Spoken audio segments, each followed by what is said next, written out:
एक वो भी समय हुआ करता था हमारे नेशनल कैपिटल में जब बॉम्ब ब्लास्ट आम सी बात हो गई थी। लोग घर से बाहर निकलने से पहले एक बार सोच लेते थे कहीं बॉम्ब ब्लास्ट ना हो जाए मार्केट में। लेकिन 2011 के हाई कोर्ट ब्लास्ट के बाद सरकार ने काफी हद तक ये जो टेरर मॉड्यूल्स हैं हमारे देश के अंदर उनको काबू पा लिया था। जो क्रॉस बॉर्डर टेररिज्म हो रहा था, वो जो टैप था, उसको रोकने में सक्सेसफुल हो गए थे। कम से कम दिल्ली में पिछले 14 सालों में हमने कोई मेजर टेरर अटैक इसीलिए नहीं देखा, बॉम्ब ब्लास्ट इसीलिए नहीं देखा। लेकिन अब 2025 के एंड में आकर 14 साल बाद एक और टेरर अटैक जैसी गतिविधि हो चुकी है। ऑल्दो सरकार अभी भी सारे ऑप्शंस कह रही है that we are investigating all the options, लेकिन अब ये तार जो है इस ब्लास्ट के, ये टेरर की तरफ ही संकेत कर रहे हैं। जो चीजें मिल रही हैं, जो अरेस्ट हो रही हैं, उससे ये समझ में आ रहा है कि ये कोई सिलेंडर ब्लास्ट तो जरूर नहीं था, ये सीएनजी ब्लास्ट जरूर नहीं था। लेकिन क्या है इस ब्लास्ट का असली कारण? क्या एक बड़ा कोई षड्यंत्र रचा जा रहा था, एक मेजर टेरर अटैक हम अवॉइड कर पाए हैं? वो जानना भी काफी जरूरी है। लेकिन इससे पहले कि आज का एपिसोड हम शुरू करें, सारे इंफॉर्मेशन जो हमारे पास है वो आपके सामने रखें। प्लीज अंडरस्टैंड कि भैया इसको लेकर इतनी ज्यादा स्पेकुलेशन हो चुकी है, इतने ज्यादा थियरीज बन रहे हैं, बंटवारे की राजनीति भी चल रही है। पहले हमें सारे तथ्य समझने होंगे, पहले सारे फैक्ट समझने होंगे, उसके बाद हम फिंगर पॉइंटिंग जरूर कर सकें।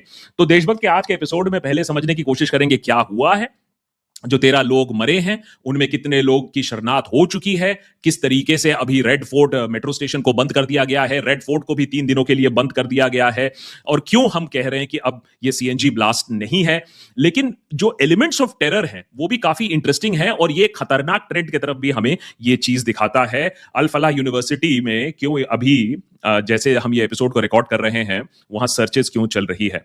पहले समझते हैं कि ब्लास्ट के पहले क्या हुआ। ये जो i20 गाड़ी के बारे में जो सारी इन्वेस्टिगेशन है, पहले उसको समझते हैं। क्यों पहले जो कुछ घंटों में इसको सीएनजी ब्लास्ट बोला जा रहा था, क्योंकि हमें कोई एक्सप्लोजिव मटेरियल नहीं मिले। और फाइनली फिर टेरर लिंक के बारे में भी बात करेंगे, और हमारे देश को फिर से बांटने की कैसे तैयारी हो रही है उसके बारे में भी बात करेंगे। पहले समझ लेते हैं कि ये जो गाड़ी है HR26C37674, पहले तो जो खबरें आई थी तो कोई कह रहा था मारुति इको है, कोई कह रहा था स्विफ्ट डिजायर है, लेकिन अब हम कंफर्म तरीके से बोल सकते हैं, और इसलिए स्पेकुलेशन करना ज्यादा अच्छा भी नहीं होता है।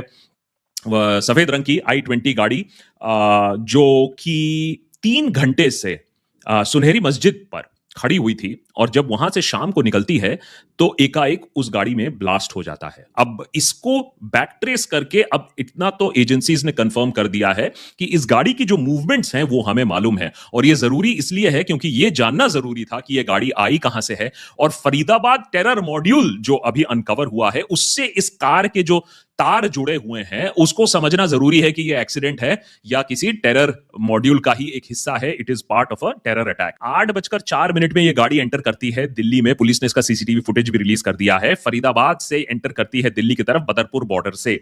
तो हमें मालूम है कि ये गाड़ी फरीदाबाद से आ रही है, वही फरीदाबाद जहां इतना बड़ा एक टेरर मॉड्यूल भी बस्ट हुआ है। उसके बाद दरियागंज, कश्मीरी गेट, सेंट्रल दिल्ली में ये गाड़ी काफी चक्कर काटती है। क्या इंटेंशन था इस गाड़ी का? चक्कर क्यों काट रही थी? पुलिस से बचने की कोशिश कर रही थी या अपने को कहीं प्लांट करने की कोशिश कर रही थी? ये अभी इन्वेस्टिगेटिंग एजेंसीज को पता लगाना होगा। उसके बाद 3:19 पर यह पार्किंग में घुसती है सुनहरे मस्जिद के पास, एंड 6:22 पर वहां से एग्जिट करती है। अब यह भी पता लगाना होगा कि इस गाड़ी में कितने लोग एग्जैक्टली बैठे थे, पार्किंग में क्या हुआ, इतने देर तक पार्किंग गाड़ी में क्या था। लेकिन यह गाड़ी पार्किंग से निकलने के पहले ही 7 बजे के आसपास फट जाती है सुभाष मार्ग पर, जो gate number 1 Red Fort metro station के सामने। सो ये हमें सीक्वेंस तो डेफिनेटली मालूम है। अब ये जो मास्क मैन है गाड़ी में, जो सीसीटीवी फुटेज में भी हमें देखने को मिल रहा है, इसे कहा जा रहा है ये डॉक्टर उमर मोहम्मद है। अब ये डॉक्टर उमर मोहम्मद बहुत ही इंटरेस्टिंग कैरेक्टर है, पर्सन ऑफ इंटरेस्ट है। अभी जिंदा है या मुर्दा है, इसके बारे में भी पुलिस अभी हमें बताएगी, लेकिन हो सकता है कि इसी ने ही इस गाड़ी को इस तरीके के सॉर्ट ऑफ फिदायीन अटैक में भी इस्तेमाल किया हो। अब पहले ब्लास्ट की बात कर लेते हैं और फिर टेरर अटैक की बात कर लेते हैं। क्यों इसको इनिशियली एक टेरर अटैक सरकार ने बोलना भी ना चाहा, एंड थैंकफुली मीडिया चैनल्स भी इस पर उतना नहीं कूदी, क्योंकि पहले लग रहा था इनिशियल मोमेंट्स पर कि ये कोई एक सीएनजी ब्लास्ट तो नहीं है।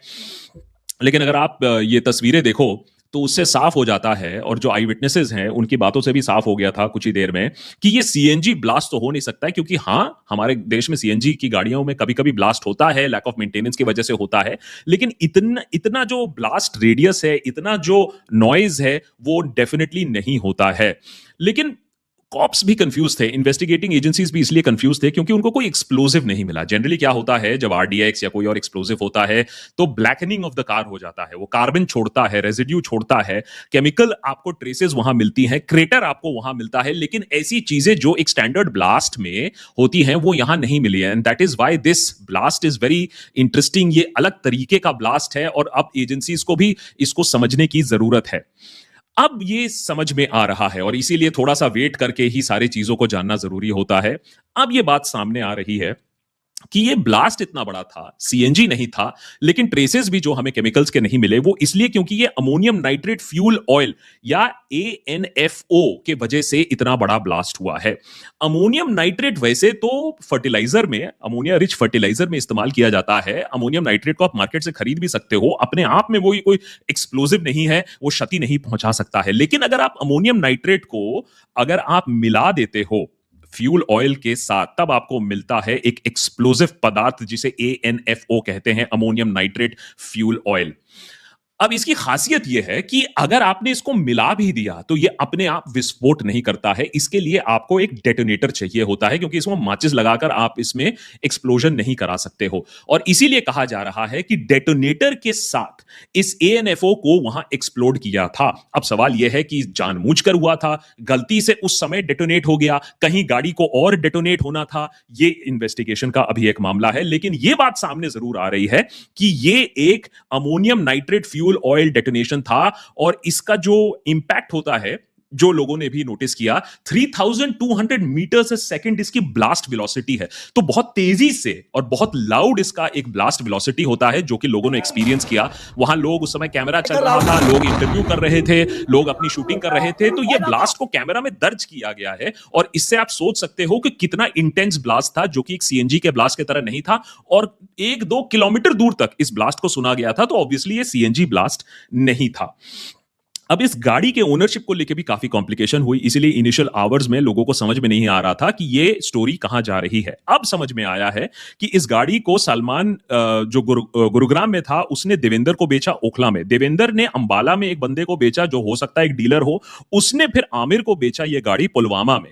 और आमिर ने, बोला गया है, आमिर ने ये गाड़ी डॉक्टर उमर मोहम्मद को दिया चलाने के लिए। और यहां से फिर शुरू होता है द टेरर एंगल। तो एक तो हो गया ब्लास्ट की बात और दूसरा हो गया टेरर एंगल, जो कि इससे ज्यादा चिंताजनक बात है कि इसके तार पुलवामा से जुड़े हैं। क्या ये एक रेट्रिब्यूशन अटैक था या एक और कंटिन्यूइंग टेरर अटैक था? ये जानने की बात काफी जरूरी है और मेरे ख्याल से अभी जो इन्वेस्टिगेटिंग एजेंसीज हैं इसी पर फोकस कर रहे हैं। और ये जो कुछ सोर्स बेस्ड इंफॉर्मेशन हमारे सामने निकली है उससे काफी एक ट्रबलिंग पिक्चर तो जरूर पेंट होती है कि किस तरीके से रेडिकलाइजेशन हो रहा है इवन अमंग्स्ट डॉक्टर्स। पुलिस का यह दावा है, पुलिस का यह कहना है कि उन्होंने एक मेजर टेरर अटैक को इसलिए फॉइल किया क्योंकि उन लोग एक एपिसोड को ट्रेस कर रहे थे जहां जैश ए मोहम्मद के सपोर्ट में पोस्टर्स लगाए गए थे श्रीनगर के आउटस्कर्ट्स पर। तो जब लोगों ने, पुलिस ने, इन्वेस्टिगेटिंग एजेंसीज ने वो जो पोस्टर्स हैं उसके आसपास के सीसीटीवी को खंगाले तो एक पर्सन ऑफ इंटरेस्ट का नाम सामने आता है। और वो पहला जो पर्सन ऑफ इंटरेस्ट जो सामने आता है वो है डॉक्टर मुजम्मिल अहमद गानी। और ये भाई साहब काम करते हैं इमरजेंसी वार्ड अल फलाह हॉस्पिटल फरीदाबाद में।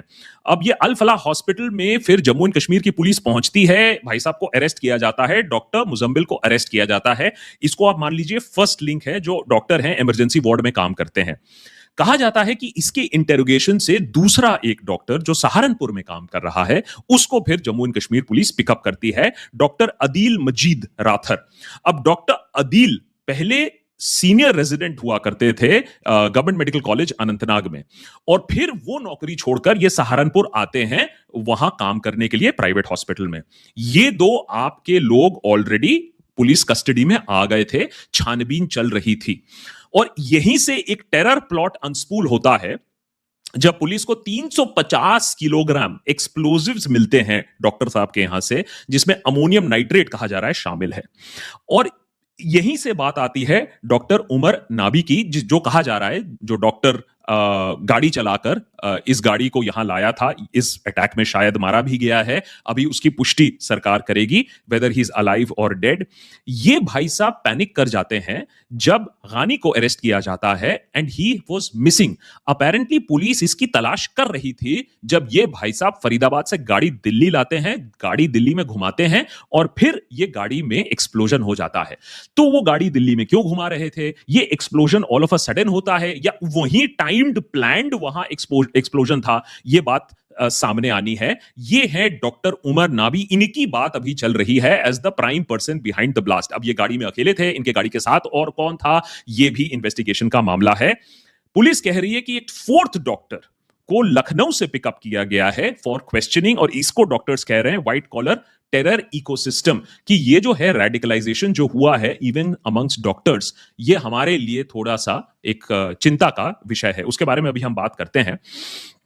लेकिन why this attack is different is, एक तो हमें समझ में नहीं आया कि पहले सीएनजी है या टेरर अटैक है, उसमें हमें केमिकल्स नहीं मिले, अलग किस्म का ब्लास्ट है। दूसरी एक और बहुत ही स्ट्रेंज चीज है कि अभी तक किसी ने रिस्पॉन्सिबिलिटी क्लेम नहीं की, आइदर कोई डोमेस्टिक टेरर विंग हो या कोई across the border terror wing हो।